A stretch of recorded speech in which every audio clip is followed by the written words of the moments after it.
क्या होगा अब हमारा? चुप रहो, हम संभाल लेंगे। डर लगता है। मुझ पर भरोसा रख। भूत, कृपया जान बख्श दो। तुम्हारी आत्मा अब मेरी है। नहीं, भी माफ कर दो। कभी कभी जिंदगी इंसान को ऐसे मोड़ पर ला खड़ा करती है जहां ना कत्ल काम आती है, ना इल्म और ना ही साइंस। ऐसी जगह जहां इंसान के पास सिर्फ एक ही चीज रह जाती है, बेबसी। मेरा नाम सलमान कादिर है और आज मैं आपको अपनी जिंदगी का वो वाकया सुनाने जा रहा हूं जिसने मेरी सोच, मेरा यकीन और मेरी रातों का सुकून हमेशा के लिए तबाह कर दिया। ये कोई अफसाना नहीं, न ही किसी फिल्म की कहानी। ये वो हकीकत है जिसे मैंने अपनी आंखों से देखा, अपने कानों से सुना और अपनी रूह तक महसूस किया। ये वाकया मेरे छोटे भाई नवीद से जुड़ा है। नवीद, जो कभी हमारी अम्मी की दुआओं का असर हुआ करता था, जो हर महफिल की रौनकत होता, जिसके चेहरे पर हर वक्त जिंदगी की चमक रहती। बात कोई 8 महीने पुरानी है। नवीद इस्लामाबाद की एक जानी मानी यूनिवर्सिटी में फाइनल सेमेस्टर का स्टूडेंट था। काबिल, समझदार और अपने मुस्तकबिल को लेकर बेहद पुरुम्मीद। अब्बू का इंतकाल हमसे 5 साल पहले हो चुका था। घर की जिम्मेदारी मुझ पर थी और अम्मी की सारी उम्मीदें नवीद से जुड़ी हुई थीं। सब कुछ ठीक चल रहा था, बहुत ज्यादा ठीक। फिर एक रात एक मामूली सी बात से सब कुछ बदलना शुरू हो गया। उस रात नवीद देर से घर लौटा। ये कोई हैरानी की बात नहीं थी, लेकिन उस रात उसकी चाल में लड़खड़ाहट थी और आंखों में एक अजीब सी वहशत। मैंने पूछा, नवीद, तबीयत तो ठीक है? उसने मेरी तरफ देखा और उस नजर में मुझे मेरा भाई नजर नहीं आया। उसकी आंखें खाली थीं, जैसे उनके अंदर कोई और झांक रहा हो। उसने बिना कोई जवाब दिए सीधे अपने कमरे का रुख किया और दरवाजा अंदर से बंद कर लिया। अम्मी परेशान हो गई। सलमान, मेरा दिल ठीक नहीं लग रहा। नवीद, कुछ अजीब सा लग रहा है। मैंने बात को हल्का लेने की कोशिश की। थकान होगी, पढ़ाई का दबाव होगा, यही सोचकर खुद को तसल्ली दे दी, मगर वो सिर्फ शुरुआत थी। अगले दिन से नवीद का रवैया पूरी तरह बदल चुका था। वो जो कभी फजर की अजान से पहले उठ जाता था, अब दोपहर तक बिस्तर से नहीं उठता। खाना सामने रखा होता तो वो हाथ तक नहीं लगाता, और जब अम्मी जोर देती तो वो अचानक गुस्से में चिल्ला उठता। उसकी आवाज में वो लहजा नहीं था जिसे मैं बरसों से जानता था। एक रात मैंने उसे कमरे में अकेले किसी से बातें करते हुए सुना।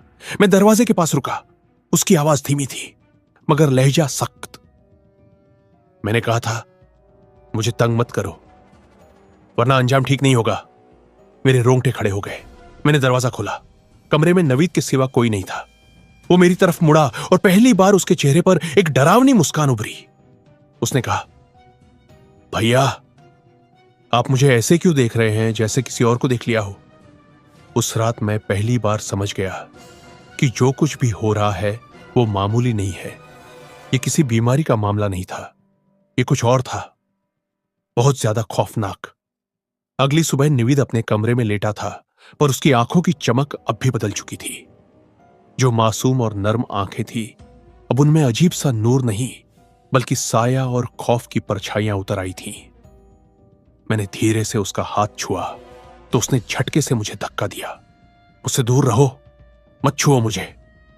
उसकी आवाज में अब वो पुरानी ममत नहीं थी, बल्कि कोई अजनबी और ताकतवर शख्सियत घुली थी। अम्मी बेहाल हो चुकी थी। सलमान, मेरा बच्चा बदल गया है। इसकी रूह किसी और की तरफ खिंच गई है। मैंने अपनी आखिरी उम्मीद को पकड़ते हुए एक पुराने रिश्तेदार की याद की, जो गांव से आया करता था और जिन्हों और तावीजों के बारे में जानकार था। उसका नाम था मौलवी रहमान साहब। हम उन्हें ले जाने का फैसला किया, लेकिन नवीद ने ऐसा रुख अपनाया जैसे वो जानता हो कि हम उसे कहां ले जा रहे हैं। रास्ते भर वो चुप था, पर उसकी आंखें हवा में किसी अदृश्य ताकत को तलाश रही थी। मौलवी साहब का मकान छोटा सा था, साधारण, मगर वातावरण अजीब पुरसुकून था। उनकी दाढ़ी सफेद, चेहरा नूरानी और आंखों में गहरी तसल्ली और ताकत दोनों थी। हमने उन्हें पूरी कहानी सुनाई। नवीद कमरे के एक कोने में खड़ा था, सिर झुकाए और पूरी तरह अक्ल से बाहर। मौलवी साहब ने गहरी सांस ली। बिल्कुल वही है जिसकी मैंने तसल्ली दी थी। बहुत देर कर दी है। ये शब्द जैसे हथौड़े की तरह मेरे सर पर पड़े। क्या मतलब मौलवी साहब? मैंने डरते हुए पूछा। उनकी आंखों में नवीद का मुस्तकबिल झलक रहा था, वो तस्वीर जिसे मैं सोच भी नहीं सकता था। अंधेरा, खौफनाक और अपरिचित। मौलवी साहब ने सिर्फ एक शब्द कहा, शैतान। हमारी सांसें थम गई। अब समझ में आया कि जो हम डॉक्टरों से नहीं पा सके वो यहां मौजूद है। नवीद का जिस्म सिर्फ उसका नहीं था, उसमें अजनबी ताकत थी। मौलवी साहब ने हाथ में तावीज लिया। यह उसकी कगैद का पहला अमल है।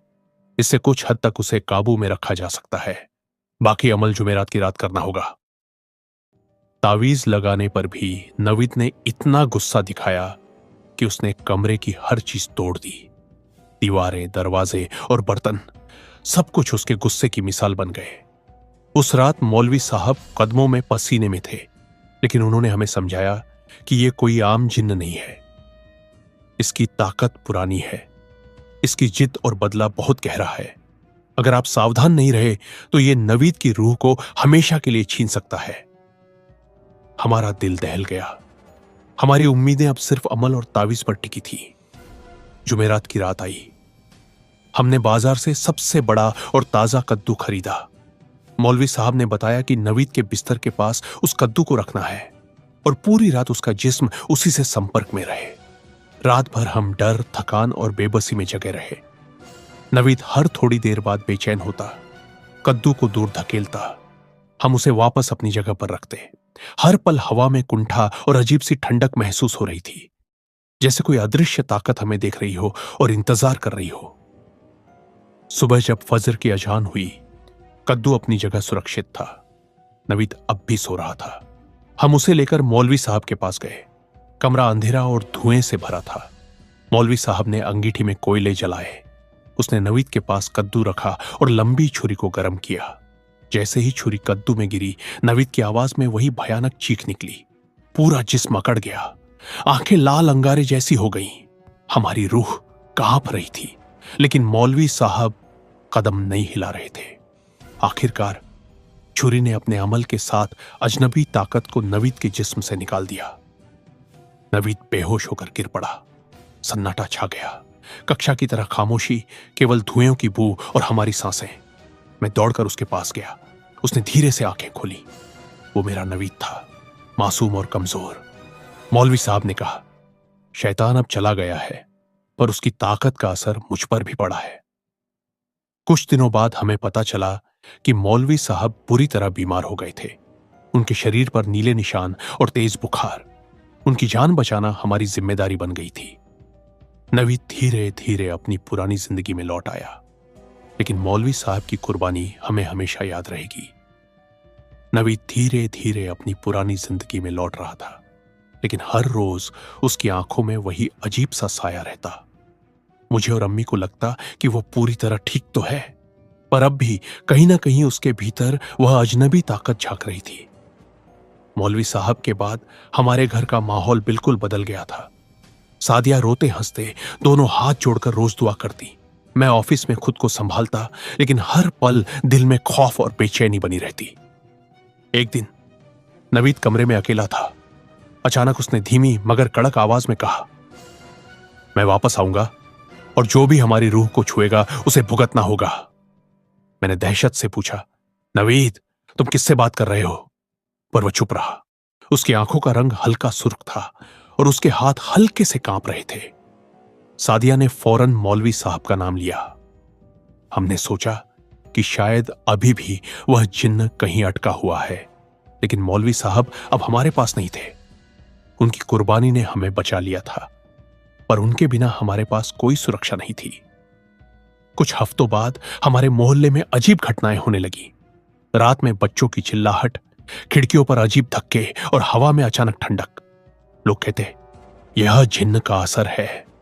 जो नवीद के साथ हुआ वह अब मोहल्ले तक फैल रहा है। हमने नवीद को शहर के सबसे बड़े मौलवी के पास दिखाने का फैसला किया। उनका नाम था मौलवी फैज।